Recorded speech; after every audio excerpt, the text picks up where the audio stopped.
তারেক রহমান এই মুহূর্তে কমলাপুর নির্বাচনী জনসভায় কথা বলছেন। সরাসরি যাচ্ছি তার বক্তব্যে।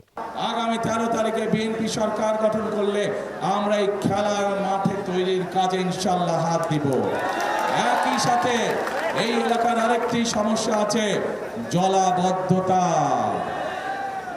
আজ আপনাদের সামনে আমি পরিষ্কারভাবে বলে দিতে চাই, ঢাকা ৮ সহ ঢাকা মহানগরী সহ সকল পর্যায়ে যে জলাবদ্ধতা আছে, সবচাইতে দ্রুততার সাথে ইনশাল্লাহ এই সমস্যার সমাধান আমরা করব ইনশাল্লাহ।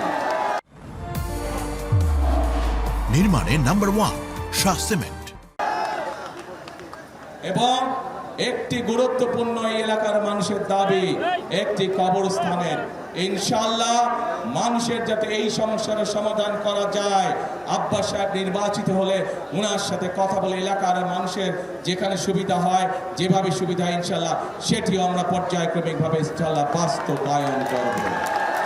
এখন প্রিয় ভাই বোনেরা, আমি তো আপনাদের সামনে আমার দলের পরিকল্পনার কথা তুলে ধরলাম। আমি তো আপনাদের সামনে আমার দলের প্রার্থী আব্বাস সাহেবের যে পরিকল্পনা, যে দাবি, সেইগুলাও আমরা কিভাবে বাস্তবায়ন করব তাও তুলে ধরলাম। ভাই মা বোনেরা, 12 তারিখে আপনাদের পরিকল্পনা কি? বুঝি না, শোনে না, জোরে এই পরিকল্পনা ধানের শেষ। ইনশাআল্লাহ প্রিয় ভাই বোনেরা, এই ধানের শিশি হচ্ছে বাংলাদেশের স্বাধীনতা, সার্বভৌমত্ব এবং বাংলাদেশের মানুষের ভাগ্যের পরিবর্তনের প্রতীক।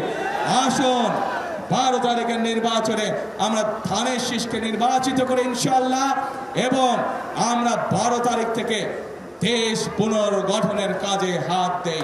মানুষের ভাগ্যের পুনর্গঠনের রাজনীতি এবং কার্যক্রম ইনশাআল্লাহ আমরা শুরু করি। আছেন নাকি আমার সাথে? ইনশাআল্লাহ দেখা হবে আপনাদের সাথে আবার 12 তারিখের পরে। আল্লাহ হাফেজ।